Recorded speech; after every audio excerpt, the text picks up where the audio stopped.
Blackwake had stood on the coast longer than any Moretti had been alive.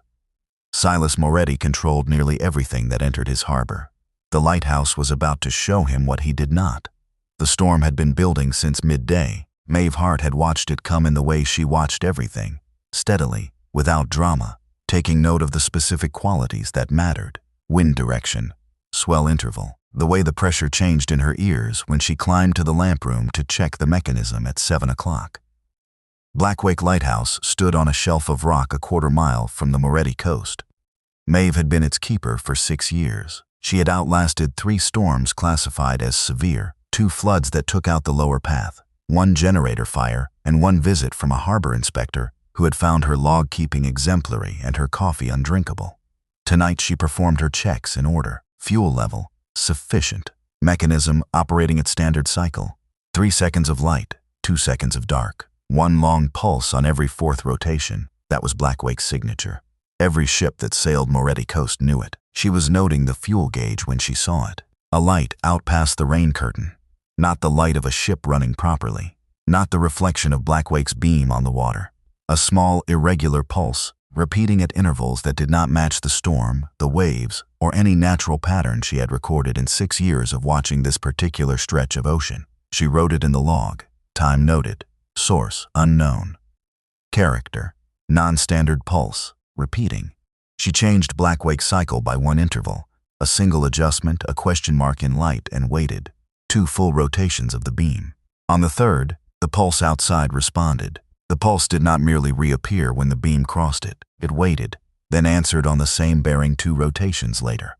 Something out there was answering her. She was still watching when she heard boots on the stairs below. They came in pairs, the heavy kind. 2 sets of them, and then a 3rd, lighter but deliberate. Maeve did not take her eyes off the rain. She said, without turning, "The access path is closed in a storm of this classification. I closed it myself." The voice was level, the kind of level that came from a man who had spent a long time deciding that he would not be the one to raise his voice. She turned. Silas Moretti was taller than she had expected. She had seen him twice before at a distance. Once at the harbor when a cargo dispute had drawn every important man on the coast to the dock, and once in a photograph in a maritime legal brief she had been asked to review regarding light allocation rights. He looked exactly like what he was, a man who had inherited control of a coast and worked hard enough to keep it that no one doubted he deserved it. Behind him, 2 men who said nothing. Silas looked at the lamp room as though assessing the value of a piece of equipment he was considering purchasing. He said, "Turn off the light." Maeve said no. The 2 men behind him shifted. Silas raised 1 hand and they went still. He said, "There is a ship I need to run aground tonight. It is running without authorization through waters my family controls. If Blackwake is dark for 7 minutes at the right point in the tide, it will lose the channel and drift into the shallows." Maeve said, "And everything else in those waters will lose the channel with it." "There is nothing else in those waters tonight. There is one thing." She stepped aside from the window. "Your missing ship has been answering this light for 20 minutes. Silas went very still. Vesper dawn sank. Then something that knows its signal is still afloat. He crossed the lamp room in 6 steps and looked through the rain. Maeve watched him process the pulse. She could see the moment he recognized something in it, some detail she did not have the context for, and the moment his certainty about a sunk ship began to develop a crack. "That light stands on my coast," he said. "The rocks do not." The radio crackled. A man's voice, smooth and organized, reported weather data, confirmed a rival ship on approach, and recommended that 7 minutes of darkness during the current tidal window would create an obstacle that would damage the rival's hull badly enough to end their season. He said his name was Darius Kane, harbor coordinator. He said the recommended window opened in 12 minutes. He provided coordinates for the rescue tender already at sea. Maeve listened to the whole report. After the channel went quiet, she said, "When did your coordinator declare Vesper Dawn lost?" Silas said, 22 hours ago. "And the last confirmed signal from the ship?" Silas looked at her. 23 hours ago. Maeve said nothing for a moment. "Someone knew where to send your rescue tender before we had any signal to follow. That troubles me more than the tidal window." Silas said, "You cannot know that from a light, no. But I know that if I turn this off, we lose our only line of communication with whatever is out there answering me." and I am not willing to make that trade until I know what is answering. Silas stood in the lamp room of the lighthouse he had been about to command her to disable. He said, "What do you need?" Maeve said, 10 minutes. "Stay out of my way and do not touch the mechanism." She worked in silence and he let her. The two men outside the lamp room door were quiet enough that she almost forgot they were there. Almost. Maeve adjusted the cycle by a half beat, a pattern that meant, to anyone trained in Blackwake's local codes, identify yourself. Outside, through the rain, two things happened. A light at boat deck height answered almost immediately. Pattern, clean, clear, confident. A second light, far lower, answered after a longer interval. Pattern, irregular, weaker, with gaps where the signal dropped out, as if the source was fighting against something every time it tried to send. Maeve wrote both in her log. She noted the height differential. She noted the response timing. Two sources on the same vessel, behaving very differently. The simplest explanation was that the high source was the bridge, and the low source was a secondary system, damaged or obstructed. She decided to test that assumption. She adjusted the cycle to request a course correction, a gentle instruction to come about toward the safe channel. The high source answered with perfect compliance. Maeve watched the lower source. 3 pulses, close together, then a pause, then 3 more. She had seen that pattern before in drill exercises and in one bad winter 7 years ago. Warning, not agreement. Warning. She turned from the window. "One of my men is already on a rescue tender," Silas said. "I told him to move toward the coordinates the deck signal indicated." Maeve said, "Get him back." Silas had the radio in his hand before she finished the sentence. The call was short. The tender turned. 6 minutes later, another vessel appeared on a course that crossed the tender's previous path. It did not have its lights on. Maeve watched it come out of the rain and disappear again. The silence in the lamp room was the kind that follows a near miss. She said, "I read the message correctly. I placed the sender in the wrong part of the ship." Silas looked at her. "The course correction I sent was answered from the boat deck, but the warning was coming from somewhere near the waterline. The boat deck source knew my code sequence before I finished sending it. That is not a damaged bridge system. That is someone running a code book." She turned back to the window. "The crew below has been telling me not to follow the deck signal. I sent my people toward it anyway." Silas said, "The tender is back safe. This time." He said nothing. She said, "Someone knew the tender coordinates before we did. That means they knew what signal your bridge would send, or they knew what signal this lighthouse would ask for. Either way, they had access to information they should not have had." Silas looked at the lamp room as if calculating distance from a very old position. He said, "What do we do now?" It was not a question. The radio crackled again. Darius Kane, with a new report.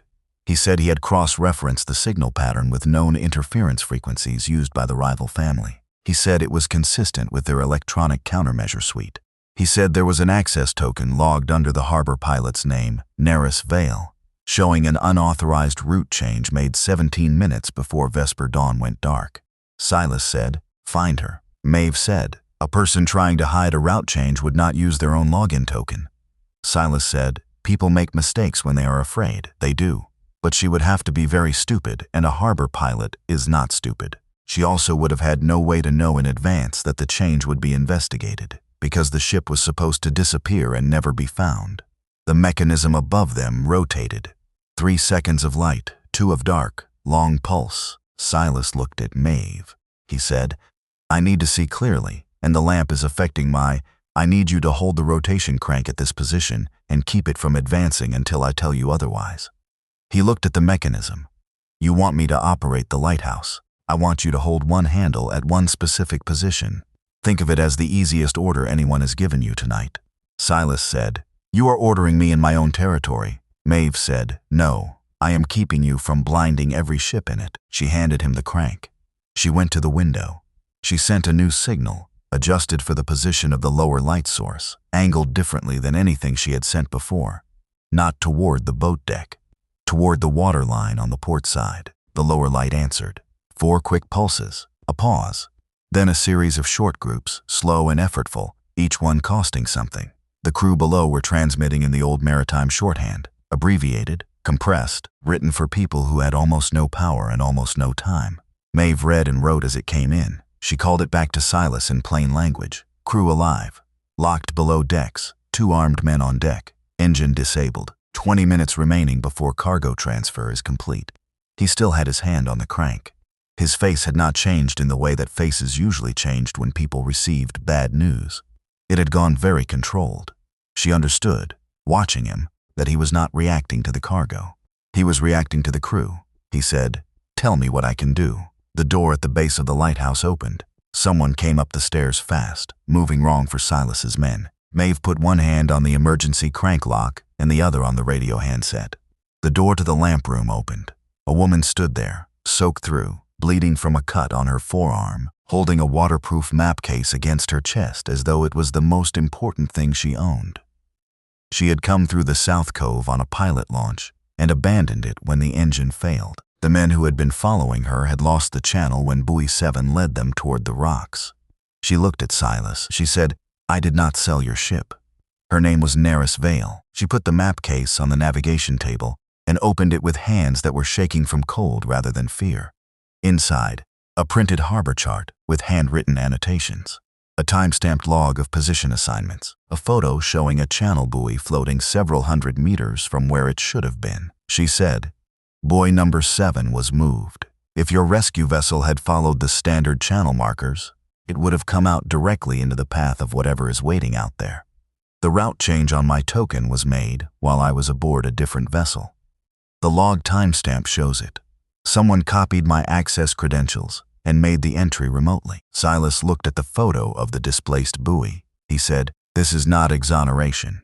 "No," Neris said. "I know what I have been allowing through this harbor on certain evenings, and I am not going to pretend otherwise. But I did not sell Vesper Dawn. I did not sell your crew. And when I found the buoy had moved, I ran, because I knew whoever moved it would know I had noticed." Silas looked at the map, then at Maeve. Maeve said, "The displaced buoy explains where the ship actually is. If someone brought Vesper Dawn to a stop in this position and cut the engine, the current would be carrying her toward the secondary shallows at approximately this rate." She drew a line on the chart. "She is not where the deck signal is telling you she is. She is here, and she is moving. Not under her own power. She is being towed by something small, running dark, on her port quarter. That is why the lower signal is on the port side. The crew below can see the tow line." The mechanism clicked. Silas released the crank handle. He had held it through the entire conversation without being asked again. He said, "How do we get them out?" The answer took 30 minutes to build. Maeve drew the channel. Silas mapped the positions of everything he controlled. Neris, who knew the harbor's unwritten geography better than anyone in the room, identified the likely cargo transfer point, a sheltered anchorage used for exactly this kind of transaction, invisible from the coast road, accessible only to people who knew the depth profile. Silas made calls she was not meant to hear. She heard them anyway. One empty vessel, positioned to look like the receiving ship. His protective detail moved from the main harbor gate to the fuel dock. A second team, quietly, to the path behind the transfer anchorage. He kept the radio channel with Darius open. He told Darius the lighthouse had developed a mechanical issue. He said the light would be going down for maintenance within the hour. He said to hold the current plan. Darius said that was excellent news and that he would ensure the window was used efficiently. Silas set the radio down without changing his expression. Maeve said, "He believes you. He believes what I gave him reason to believe. That is not the same thing." She accepted that distinction. She said, "I need to tell the crew what is coming. I can change the cycle in short windows. If I send too many variations, every navigator on this coast is going to notice the anomaly in the morning log. But I can give them a sequence, 3 instructions, enough for a plan." Silas said, "What 3 instructions?" Maeve said, "Wait for the light to fade. Break the door when the 3rd dark interval begins. Do not start the engine before the tow line is clear." Silas said, "And if I see an opening before the 3rd interval, then you wait until it is the right one." He looked at her for a moment. He said, "All right, I mean it. I know you mean it, all right." She did not turn the lighthouse off. She used the main beam sector shutter to reduce the sweep without blinding the channel entirely. The open channel sectors retained the official Blackwake signature. From 2 miles out, through rain, with the storm worsening, Blackwake would appear to be fading. She mounted the auxiliary service lamp on the port-facing window, a narrow beam unit used for close-range signal work, aimed low toward the waterline position of the crew below. 2 separate systems, one fading for the men on deck, one steady for the men beneath, she said to Silas. From the boat deck, the lighthouse looks like it is shutting down. From the transfer anchorage, same. From below, inside the hull, looking through a ventilation grate toward the water, the signal is still there. Silas said, "How do you know they will see it?" Maeve said, "Because they have been watching for it for over an hour. When you are trapped in the dark, you do not stop looking for the light." She sent the sequence through the auxiliary lamp. 3 instructions, spaced correctly, each one acknowledged by the lower source with a single pulse. Received, received, received. Then the lower signal went quiet. The boat deck signal, oblivious, continued its clean false rhythm. They waited. The third dark interval arrived at 22 minutes past 10. Maeve watched the time. She felt, more than heard, a change in the signal pattern from outside. The boat deck light flickered, went irregular, then stopped. The lower light came on again, bright and clear and positioned differently, higher, as if someone had carried it up from below. A long pulse. Free. Silas had the radio in his hand. He said into it 3 words. Third interval. Move. Maeve watched from the lamp room as 2 sets of running lights appeared in the harbor entrance below, cutting through the rain without hesitation. She signaled through the auxiliary lamp to Vesper Dawn. Rescue active. Hold position. Do not run the engine yet. Then from the ship's cargo system, an automated diagnostic alarm broke across the harbor frequency. External release circuit armed. 20-minute fail-safe. Not Darius's voice. A ship telling anyone listening what had been done to it. Maeve looked at her notes. She looked at the crew's transmission. 20 minutes for the cargo transfer. External release circuit on the cargo door. Whoever had wired that door had set the fail-safe to activate when the transfer was complete. A cleanup mechanism, not an announcement. They had not expected anyone to be listening on this frequency at this moment. She picked up the radio. Silas. The cargo door has an armed release circuit tied to the exterior lifting assembly. Treat the entire cargo door assembly as armed until your technician has confirmed the lifting mechanism is safe. Do not operate it from outside. His voice came back immediately. Understood. Silas went down the stairs while Maeve stayed in the lamp room. The light needed someone in the lamp room. Silas needed someone on the radio who knew where the water was going. She picked up the handset. The tidal shift happens in 9 minutes. When it does, the current between the outer mark and the fuel dock reverses. If you bring Vesper Dawn around the standard way, you will be fighting it. You will be slow and you will be visible, and you will be fighting the timer at the same time. His voice came back, broken by static and wind. What is the other way? Let her drift past the outer mark first. Do not start the engine until she clears the south headland. Then you have the current with you and a straight run into the harbor mouth. A pause. That takes longer. It takes 4 minutes longer and saves you 6 on the approach. Do not force the turn. Another pause. The storm pushed against the glass. Maeve watched the rotating beam. 3 seconds of light, 2 of dark. Long pulse. She thought of her father. He had known every signal in this harbor. He had been in a rescue tender when the delay order came through. Someone, somewhere, deciding a schedule was worth more than a man's ability to see what was ahead. He had not seen the rocks. The report called it a navigation error. She said it quietly, to no one. The light stays on. Silas's voice came through the radio. We are past the outer mark. Hold, Maeve, hold. She watched the current indicator. The numbers shifted. She said, now. The radio crackled with the sound of an engine coming to life. She tracked the running lights as they appeared below the headland. She said, you are on the right line. Come in on the north side of the channel marker, not the south. The approach is usually, the buoy on the south side is not where it should be. Come in on the north. A pause. Neris told you that. The photograph told me that. Come in on the north. He came in on the north. Vesper Dawn cleared the headland with her engine running full and her cargo doors intact. The explosive technician from the harbor authority, already waiting at the dock, confirmed the device was wired to the cargo door lifting assembly. He cut the lifting cable. The door stayed down. The blasting cap was separated from the detonator with 11 minutes remaining. Maeve wrote it in the log. Time, 22:41. Cargo door device deactivated. All crew aboard Vesper Dawn confirmed alive. She closed the log and looked out at the harbor. At the transfer anchorage, Silas's teams had found the vessel that had been towing Vesper Dawn. 2 men aboard, neither resisting. The cargo had been partially moved, not completely. The ledgers in the ship's strong room were intact. Those ledgers documented transactions Darius Kane had hidden outside the official manifest system. Payments to tow captains, insurance claims on cargo declared lost at sea, communications with the rival family's purchasing agent, wire transfers to a shell company that traced back to Darius Kane's own accounts. At the Harbor Coordination Office, Neris Vale had locked the building with a harbor pilot's override code and opened every file Darius had touched in the past 6 weeks. When Darius arrived intending to purge the system, he found Neris, 2 members of Silas's household, and a representative from the Maritime Investigations Authority. Contacted earlier that evening by an encrypted message from a harbor pilot who was not supposed to have that contact information. Darius said that Silas would bury the evidence and make the night look like the kind of business that maritime investigators had no jurisdiction over. He said, "Ships do not belong to the men who own them. They belong to the man who decides where they are allowed to arrive." He said it with the confidence of a man who had spent 11 years being right about how things worked. Silas arrived at 11:20. He had changed his jacket. He had not changed his expression. He said, "You controlled where my ships arrived. You forgot they carried witnesses." He handed the manifest copies, the log files, the payment records, and the tow captain's statement to the investigator. He said he would cooperate fully with the maritime inquiry.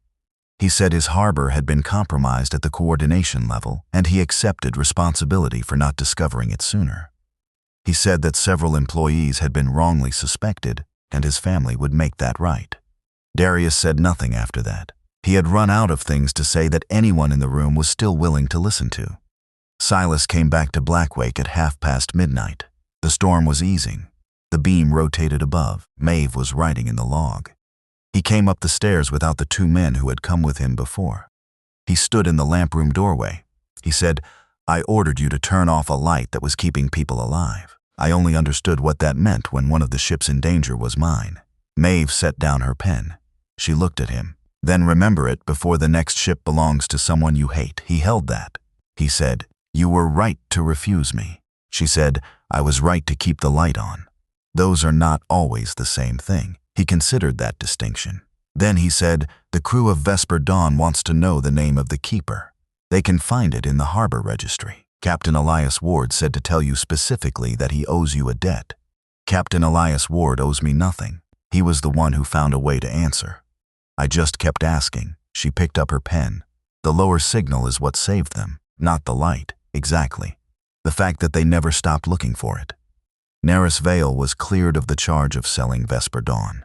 She was not cleared of everything. The cargo she had allowed through on certain evenings, without filing the correct documentation, represented several years of decisions she had made for reasons she had not shared with anyone. She shared them with the Maritime Inquiry. At the end of it, she was informed that she would face a licensing review and a formal penalty process. She said she understood. She did not seem surprised. Silas met with a council of coast interests. Harbor operators, the Maritime Rescue Service, the Sailors Association, cargo insurers, independent shipping companies. He proposed a trust to manage and fund Blackwake Lighthouse. No single family would hold operational authority over the light. The beacon's fuel would be funded jointly. All log changes would be held in an independent archive. Any attempt to use the light as a commercial or territorial instrument would void that party's participation. The keeper would be appointed by the council and could not be removed by any single member. Silas funded the initial endowment. He did not request a seat on the council. The Moretti Shipping Company would hold a rotating industry representative seat, shared on a 2-year cycle with 3 other major carriers. That representative would not be Silas. Blackwake remained under Maeve's care, not his, not anyone's, in the way the coast could belong to a man. 3 weeks later, a Tuesday, no storm. The water was the gray-green of early autumn and the horizon was clear. Maeve was recalibrating the Fresnel mechanism when she heard footsteps on the stairs. She recognized the pace. She did not turn around. "Which route are you inspecting?" Silas said none. She turned. He was carrying a fuel canister with the trust's markings, a radio in a waterproof case registered under the station's name, and 2 ceramic cups.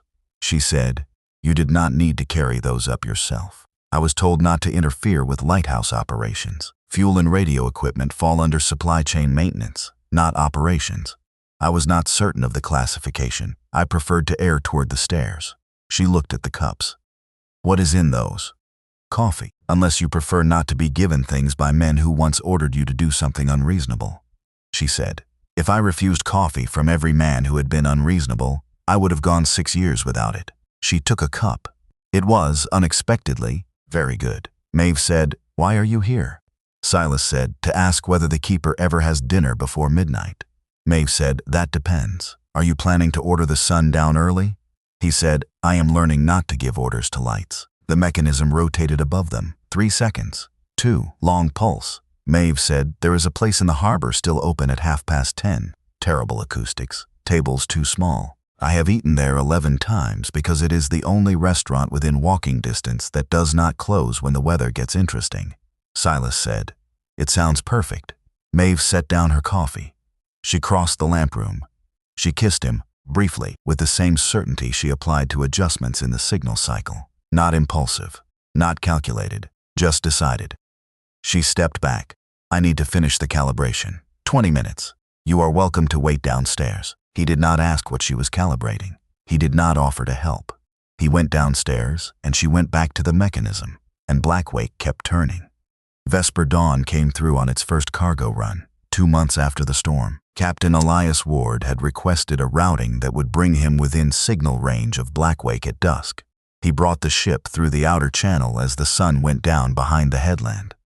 When Blackwake's beam swept across the water, he went to the bridge wing himself. He signaled 2 pulses, clean and deliberate. "Thank you." Maeve answered with the official Blackwake cycle. Silas was standing behind her, his hands in his pockets. He did not touch the mechanism. He did not ask where the ship was going. He did not make any suggestions about the route. Maeve completed the log entry. She looked out at the water. Other ships moved through the passage below, each of them passing through a beam of light that did not know who they were or who they worked for. It only knew they were trying to make it to shore. Blackwake turned, not because anyone had ordered it to, and it was still on.